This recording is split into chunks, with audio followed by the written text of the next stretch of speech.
ব্যাস ওই দিনের পর আমি ডিসিশন নিয়ে ফেলেছি। এত ইজিলি? তো আমি কি করব?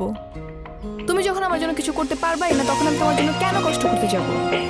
মানে তুমি এতটাই শিওর যে আমি তোমার জন্য কিছুই করার চেষ্টা করি নাই? দেখো, এত কথা বাড়ানোর কোনো মানে নেই। আমার মনে হয়েছে আমি তোমার সাথে থাকলে ভালো থাকতে পারবো না, ওর সাথে আমার বেটার একটা ফিউচার আছে। ব্যাস, কথা শেষ। যাও।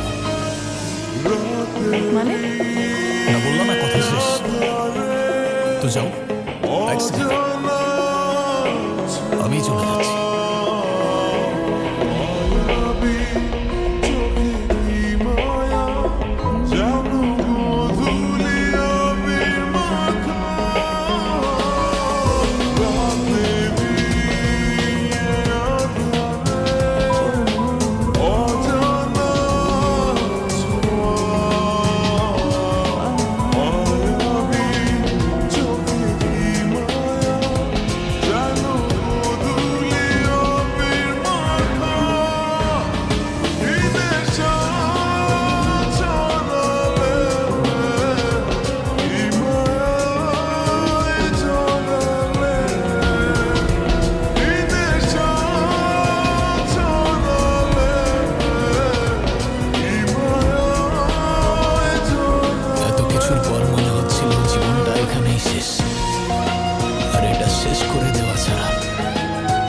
কিছু মাথায় আসছিল না, আর ঠিক তারপর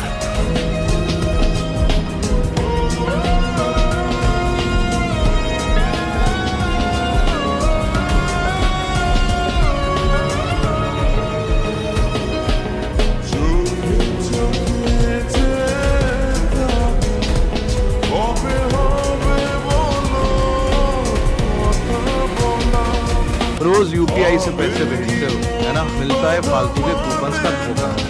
पर भारत पे यूपीआई अलग है, यहाँ मिलते हैं काम।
কেউ বোঝে না আমায়।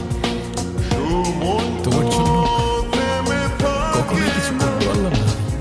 তাহলে আজকাল তুই দৌড়বি, হোঁচট খাবি, পড়বি, লড়বি, তারপর আবার উঠে দাঁড়াবি। তাহলে আমি তোর মাঝে বেঁচে থাকবো সারাটা জীবন বাবা।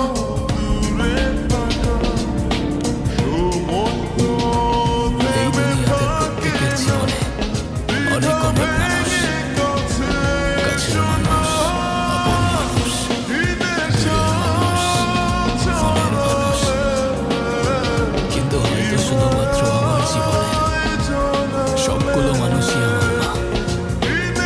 সামনে না থাকলেও সাথে থাকে,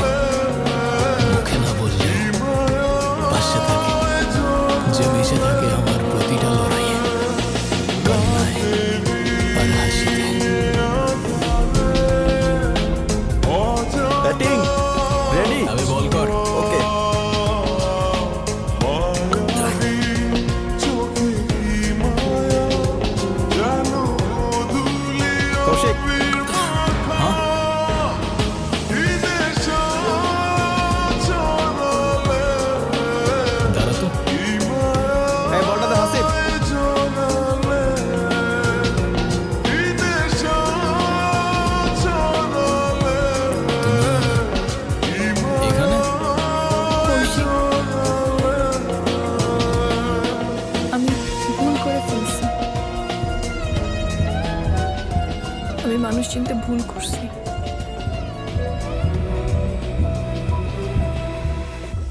আমি হঠাৎ একটা জিনিস বুঝলাম না দোস্ত, তুই হঠাৎ এই মেয়েকে বিয়ে করতেছিস কেন? ভাবি জানলে কি হবে, তুই চিন্তা কর। ভাবির কাছ থেকে লুকিয়ে রাখা তো কষ্ট হবে, কিন্তু আসলে হাতেও তো টাকা পয়সা নেই। এই মেয়েকে বিয়ে করলে সাথে সাথে 50 লাখ টাকা ক্যাশ পাবো। 50 লাখ? নাইলে এই মেয়েকে বিয়ে করে কে? মাথা খারাপ? কাজ শেষ, জেড়ে জুড়ে ফেলে দেব। ওরে শালা, তুই তো একটা পাক্কা হারামে আছিস। হ্যাঁ,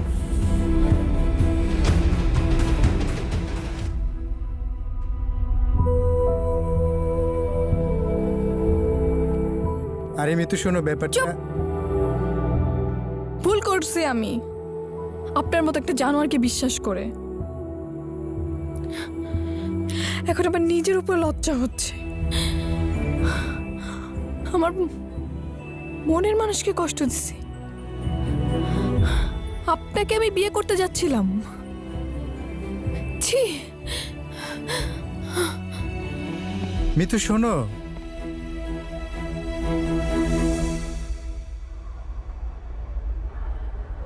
আমি